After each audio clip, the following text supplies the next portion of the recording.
हथियार डरा सकते हैं, कमजोर आदमी का गहना है हथियार। ये चोर उचक्के जो यहां बंदूक लेकर के शाहीन बाग पे मारपीट कर रहे थे, लिख रहे थे पोलो के ऊपर रेलवे के नीचे कि हमें चाहिए खिलाफत।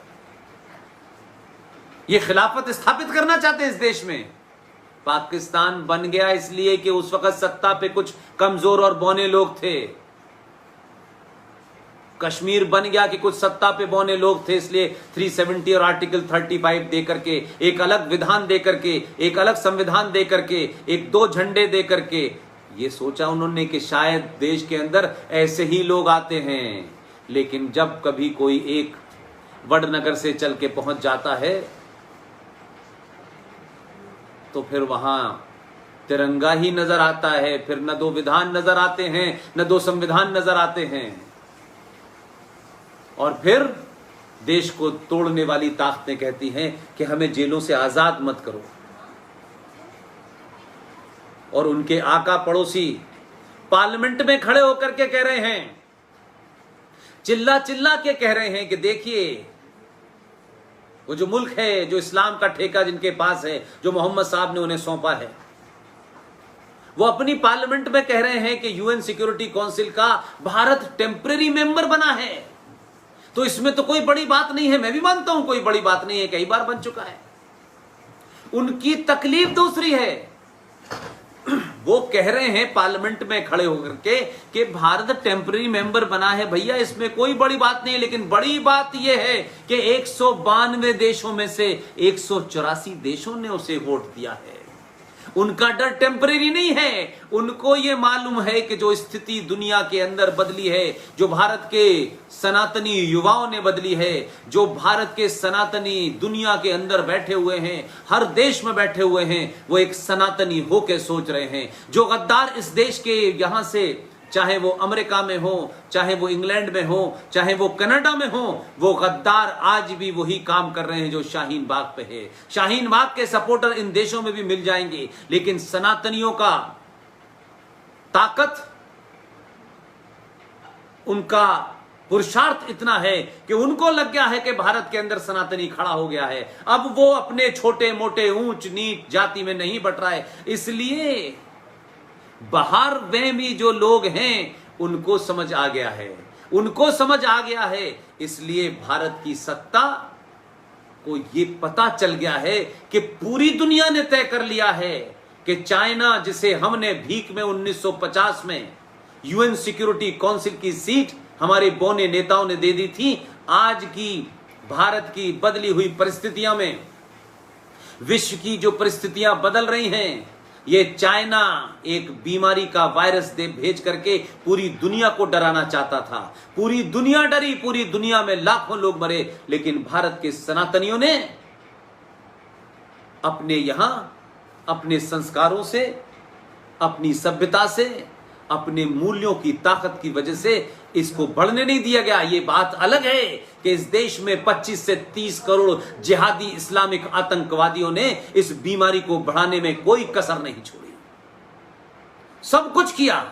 लेकिन पाकिस्तान की अगर नेशनल असेंबली में यह चिंता हो रही है कि भारत को temporary membership UN security council की मिल गई है, जो पहले भी मिलती रही है, लेकिन उनका डर यह है कि 192 में से 184 ने वोट दिया है। डर यह नहीं है कि टेम्पररी मिली है, उनको मालूम है कि विश्व की बदलती पृष्ठभूमि में भारत को अगले 5 साल में यूएन सिक्योरिटी काउंसिल की परमानेंट सीट मिलने की तरफ रास्ता बढ़ रहा है। चिंता उनकी वो है और डर उनका वो है। इसीलिए इस देश के अंदर बाहर वालों के इशारे पर भारत की जो ताकत दुनिया में बढ़ रही है, भारत जो विश्व गुरु की तरफ बढ़ रहा है, इस देश में 25 से 30 करोड़ जिहादी, ये इस्लामिक आतंकवादी, ये टेलीविजन पे भी आपके आते हैं, ये शाहीन बाग पे भी आते हैं, ये मालदा में भी हैं, ये मेरठ में भी हैं, ये मुजफ्फरनगर में भी हैं, 500-700 जगह इस देश में हैं। कहते हैं कि हम यकायक देश को ऐसा कर देंगे कि ये देश अपने घुटनों पे आ जाएगा। इन्होंने गुजरात में भी बहुत कोशिश की थी। 2002 के बाद कुछ लोग घुटनों के बली अभी तक बैठे हुए हैं। इसलिए सत्ता को सख्ती से गद्दारों से निपटना चाहिए।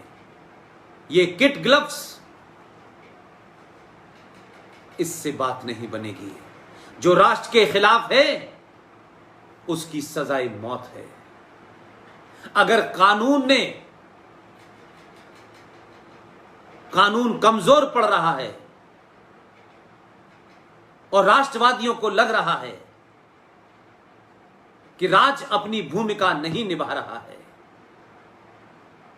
इसलिए मैंने कहा दुनिया की सबसे अहिंसक नॉन वायलेंट अगर कोई कम्युनिटी है जिसने कभी हथियार नहीं उठाया, लेकिन यह भी है कि हथियार जब अपनी सुरक्षा में उठाया तो तभी नीचे रख दिया जब सारे दुश्मनों का सर्वनाश करा।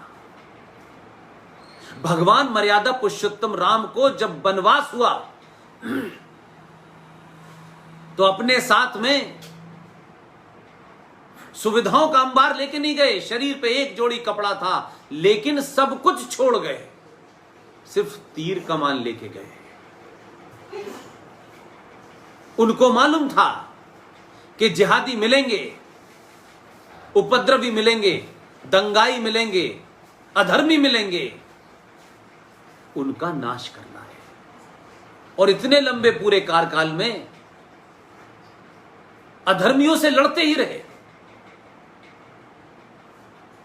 लिहाजा मेरी आपसे विनती है, मेहसाना के लोगों और जिन लोगों ने आज ये प्रोग्राम किया है, जो लोग आज मेरे प्रोग्राम को सुन रहे हैं, इसको देख रहे हैं, उन तमाम लोगों से मेरी विनती है कि आप ऐसे प्रोग्राम करें और कोशिश करें कि ये सिलसिला खत्म ना हो, लगातार चले और अलग अलग लोगों को, अलग अलग विषय पे जो लोग हैं उनको बुलाएं। आप सबने मेरी बात को पूरे धैर्य के साथ सुना, पूरे शांति के साथ सुना, और मुझे लगता है कि राष्ट्र शक्ति एकता मंच और खास तौर से मेहसाना जिला, उस मेहसाने जिले में वडनगर के लोग तो इसलिए महान हैं कि आपके शहर की मिट्टी ने, आपके प्रदेश की मिट्टी ने, वडनगर की मिट्टी ने 2014 में अपने सपूत को भारत राष्ट्र की सेवा करने के लिए सौंप दिया है। धन्य है वो मिट्टी जिसने एक ऐसे योद्धा को पैदा किया, और धन्य है मेहसाना जब पूरे देश के अंदर भारतीय जनता पार्टी का कैंडिडेट नहीं जीता, सिर्फ लखनऊ में जीता और दूसरा मेहसाना में जीता।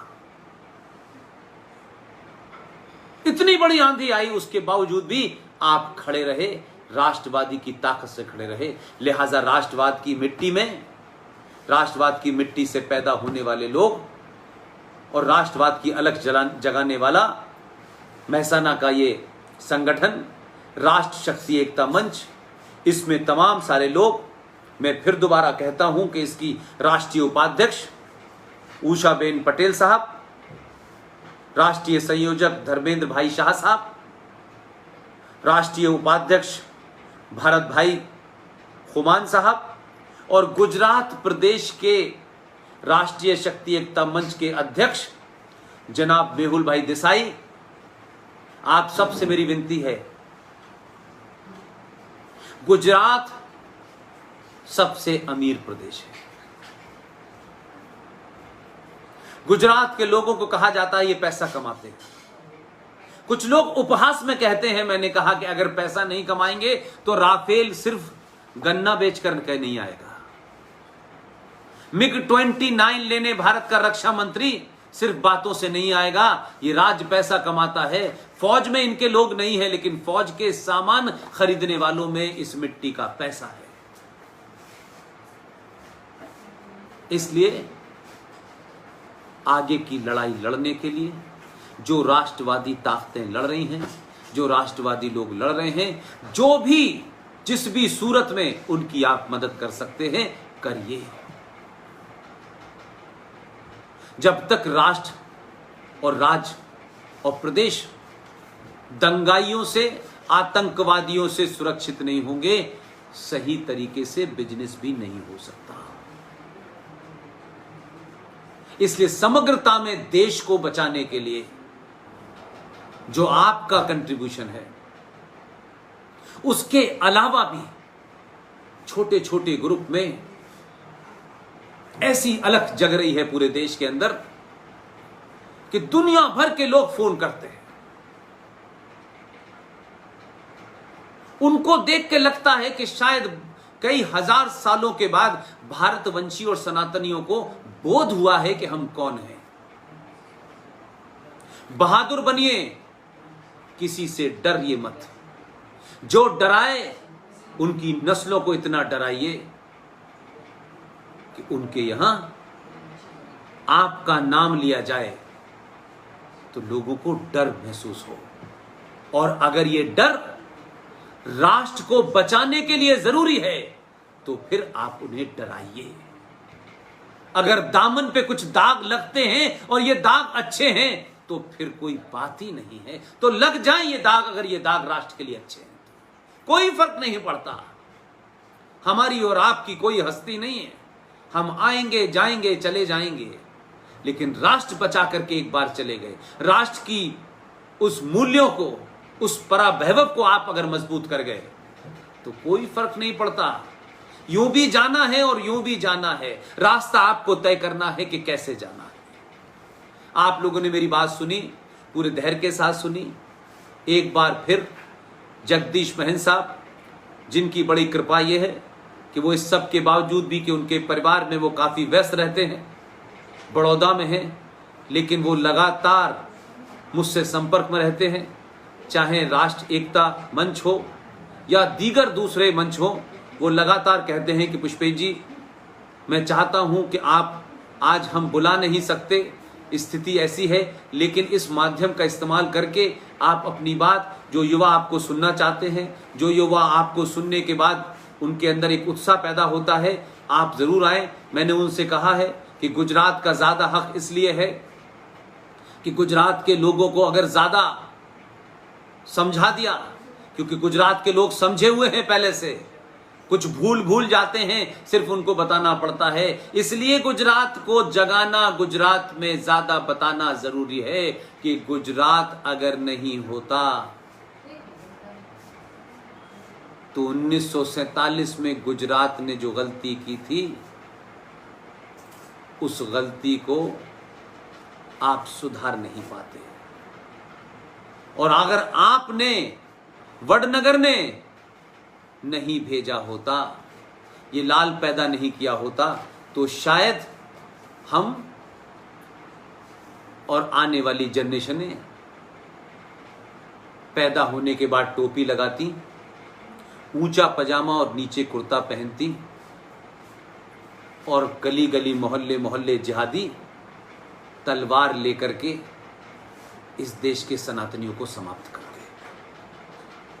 इसलिए गुजरात के लोगों का जगे रहना ज्यादा जरूरी है। गुजरात की आवाज दिल्ली पहुंचती है। इसलिए मैंने कहा कि ये मेरे ही भाग्य में लिखा है कि राजकोट में जो चुनाव लड़ता है वही प्रधानमंत्री बन जाता है। राजकोट भी मुझे जगदीश भाई कई बार ले गए, और आज तो उन्होंने मुझे वडनगर के लोगों से मिलवाया, जिस धरती ने ऐसा पुरुषार्थी पैदा किया है। आप सब लोगों का बहुत बहुत धन्यवाद। Thank you very much. बहुत बहुत शुक्रिया। प्रणाम।